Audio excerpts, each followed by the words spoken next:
Salut tout le monde, c'est Lorenzo High Tech, et oui, comme dans le titre, aujourd'hui on va parler de Xiaomi et surtout quel Xiaomi acheter en 2025 parce que oui, avec tous les Xiaomi Redmi Note 14, avec tous les Xiaomi Poco, Xiaomi 14T, 14T Pro, Xiaomi 15, 15 Ultra, on ne s'y retrouve plus. Xiaomi fait exprès d'inonder le marché du smartphone pour qu'on s'y retrouve plus et pour qu'on parle d'eux chaque mois, mais du coup en tant que consommateur c'est compliqué de s'y retrouver, surtout quand on ne s'y connaît pas vraiment. Du coup, comme cette vidéo vous plaît chaque année, je le fais pour Samsung, Xiaomi, Apple et j'en passe, je vais pas citer toutes les marques, et bah là c'est au tour de Xiaomi, et du coup là vous l'avez compris, ça va être vraiment quel Xiaomi acheter en 2025, donc je vais vous aider à choisir un Xiaomi dans cette vidéo, mais avant de commencer la vidéo, si vous n'êtes toujours pas de chaîne YouTube, abonnez-vous, elle est 100% high tech, n'oubliez pas d'activer la petite cloche de notification pour être notifié lorsque je publie une vidéo, et bien entendu à mes autres réseaux sociaux, c'est-à-dire Instagram, TikTok et Twitter, tous les liens seront en bas dans la description. Alors avant de commencer par le premier smartphone, je vous explique le déroulement de cette vidéo, je vais commencer par les smartphones qui coûtent le moins cher et au fur et à mesure de la vidéo on va monter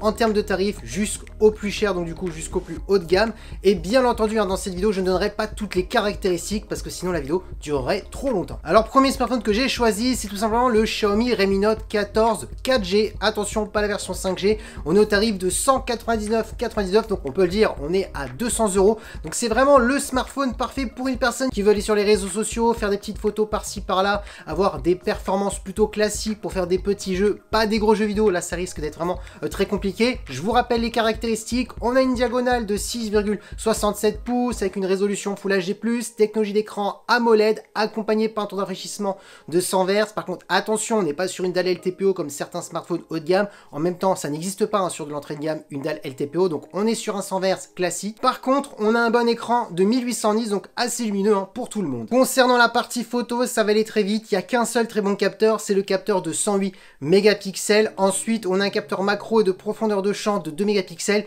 qui ne servent pas vraiment à grand chose, là c'est vraiment marketing pour dire qu'on a plusieurs capteurs. Donc oui, la partie photo de ce smartphone ça sera juste des petits clichés par-ci par-là sans vraiment être trop exigeant. Ensuite petit rappel au niveau des perfs, 6 ou 8 Go de RAM. Comme processeur on est sur un processeur Mediatek, le G99 Ultra, c'est vraiment un processeur très entrée de gamme, donc c'est pour ça qu'au début de la vidéo je l'ai dit, c'est vraiment pour aller sur les réseaux sociaux, regarder des vidéos, checker ses mails, surfer sur internet, faire des petits jeux et pas des gros jeux comme Call of Duty Mobile ou Genshin Impact. Là ça sera vraiment pas jouable vraiment, il y aura des petits lags de temps en temps avec des graphismes dans plutôt bas, donc voilà, c'est vraiment pas pour les jeux vidéo, mais là on est vraiment sur un smartphone entrée de gamme pour une personne qui veut un smartphone mais vraiment pas exigeant. Par contre, gros argument, une bonne batterie de 5500 mAh avec de la recharge rapide de 33 watts, donc ça reste quand même un bon argument parce que oui, pour quelqu'un qui fait pas grand chose avec son smartphone, il aura une bonne autonomie. Deuxième smartphone que j'ai choisi, c'est tout simplement le Xiaomi Redmi Note 14 Pro 5G au tarif de 399 €. Là on est vraiment sur un profil où le Xiaomi Redmi Note 14 4G ne suffit pas, les performances ne sont pas assez bonnes, la partie photo aussi pour vous c'est pas assez bon, l'écran aussi. Là on est supérieur un peu partout. Je vous rappelle les caractéristiques, on a bien entendu un écran de 6,67 pouces avec une bonne résolution Full HD+, toujours accompagné par une technologie d'écran AMOLED et bien entendu du 100 Hz, toujours du 100 Hz classique, pas de dalle LTPO. Et pour terminer, en termes de luminosité, on est sur un écran de 1800 nits. Donc vous allez vous dire, mais c'est pratiquement les mêmes caractéristiques par rapport au Note 14 4G. Pourquoi tu dis que l'écran est un petit peu meilleur? Parce que c'est pas le même écran, c'était amélioré, le traitement, etc. Donc on est quand même sur un gap un petit peu au-dessus en termes d'écran. Ensuite, concernant la partie photo, on est bien au-dessus comparé au Xiaomi Redmi Note 14 4G, tout simplement parce qu'on a un très bon capteur principal de 200 mégapixels et ensuite un ultra grand angle de 8 mégapixels, bien mieux que les deux capteurs macro et de profondeur de champ qu'on retrouve sur le Note 14 4G avec un simple capteur de 100 mégapixels. Donc attention, les mégapixels ne font pas tout, mais ce que je veux dire c'est qu'on a trop de capteurs qui servent à rien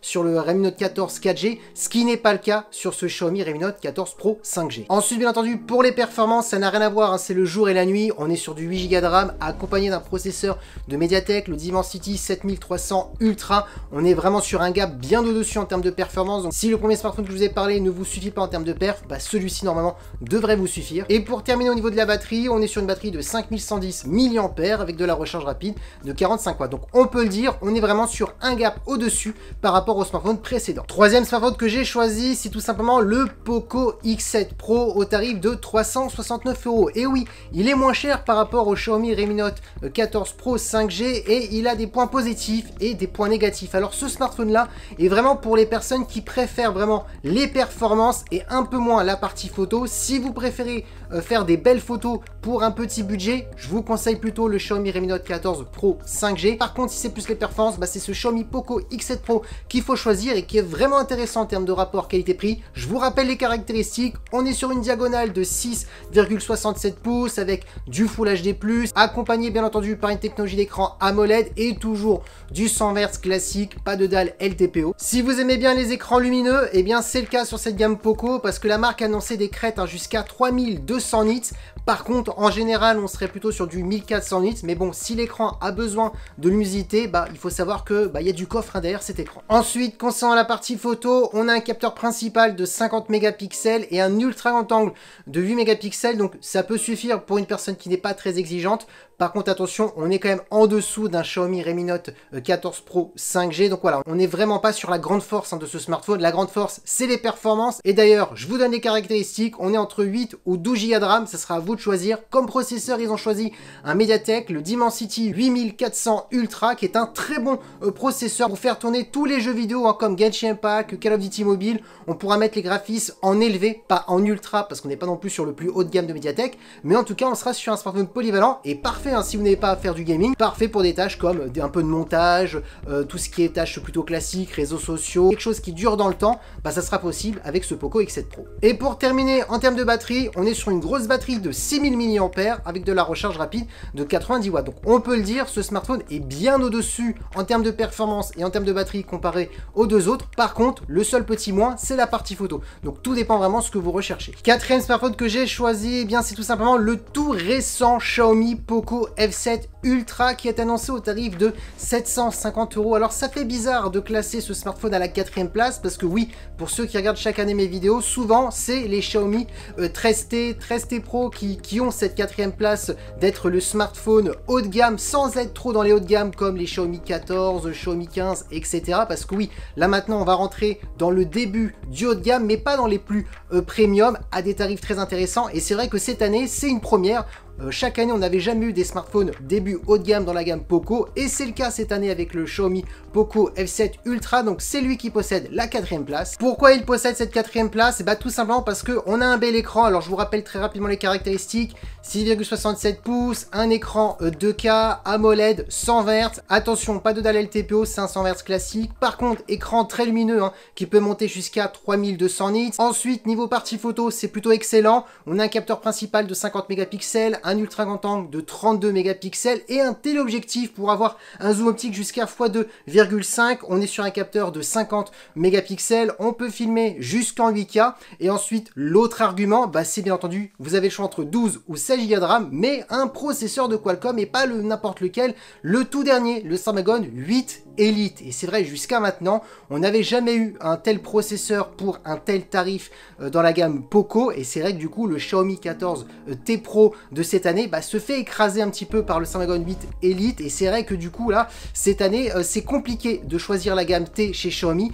Depuis que maintenant c'est Xiaomi Poco F7 Pro et même celui-ci du coup ce Poco F7 Ultra qui est quand même meilleur que la version Pro, depuis qu'ils sont sortis, c'est vrai que ça fait beaucoup d'ombre à la gamme T chez Xiaomi. Et pour terminer, on a bien entendu une batterie de 5300 mAh avec de la recharge rapide de 120 watts. Donc vous voyez quand même, on est quand même sur un sacré smartphone avec pas mal de caractéristiques dignes d'un haut de gamme, mais attention, je le rappelle, on est sur le début du haut de gamme. Cinquième smartphone que j'ai choisi, c'est tout simplement le Xiaomi 15 qui est tout simplement le smartphone haut de gamme de Xiaomi, mais attention, c'est pas le plus premium. On est au tarif de 800 €. On voit tout de suite qu'on est quand même sur un smartphone haut de gamme en termes de design et surtout par rapport aux quelques caractéristiques que je vais vous donner. Je vous rappelle les caractéristiques de l'écran. On est sur une diagonale de 6,36 pouces avec une résolution de 1,5K. On est sur de l'AMOLED accompagné par un taux de rafraîchissement de 120 Hz. Et là, oui, on a bien une dalle LTPO qui sera meilleure par rapport au Poco F7 Ultra parce que oui, une dalle LTPO, ça peut descendre de 1 Hz, c'est monté jusqu'à 100 Hz, ça s'adapte à votre contenu et ça consomme beaucoup moins d'énergie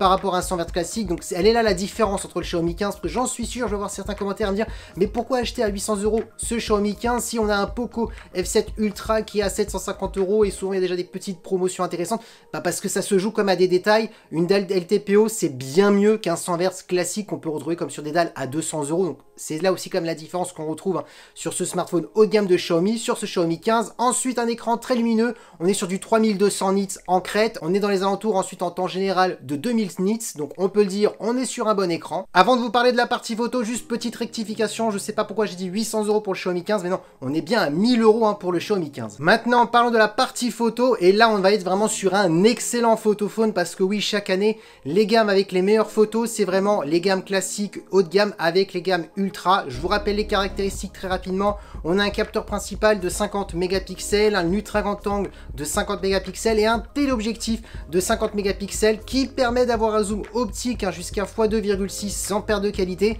Alors là, on va être vraiment sur un excellent traitement et souvent les meilleurs traitements photo, et on voit que Xiaomi travaille à fond le traitement photo. C'est plus sur les hauts de gamme comme le Xiaomi 15, et je vous parlerai aussi par la suite du Xiaomi 15 Ultra. Ensuite, en termes de performance, on est sur du 12 Go de RAM, le processeur de Qualcomm, le tout dernier, le Snapdragon 8 Elite. Donc je vais faire les mêmes éloges comme pour le Poco F7 Ultra. On est sur un très bon processeur pour faire tourner tous les derniers jeux vidéo, donc oui, aucun souci. Et si vous ne faites pas de jeux vidéo, c'est pas grave, vous pourrez durer dans le temps, parce que oui, ce processeur est largement suffisant pour tenir des années et des années. Et au niveau de la batterie, on est sur du 5240 mAh avec de la recharge ultra rapide de 90 watts. Sixième smartphone, et je l'ai dit tout à l'heure, je pense que j'ai spoilé dans la vidéo, vous le savez c'est lequel, c'est tout simplement le Xiaomi 15 Ultra. Et oui, si vous adorez Xiaomi et que vous souhaitez vraiment la vitrine technologique de Xiaomi, c'est ce Xiaomi 15 Ultra qu'il faut acheter pour l'écran, pour les performances, pour la partie photo. Il a vraiment le savoir-faire de Xiaomi. Je vous donne les caractéristiques très rapidement. On est sur un écran de 6,73 pouces avec une très bonne résolution Quad HD+,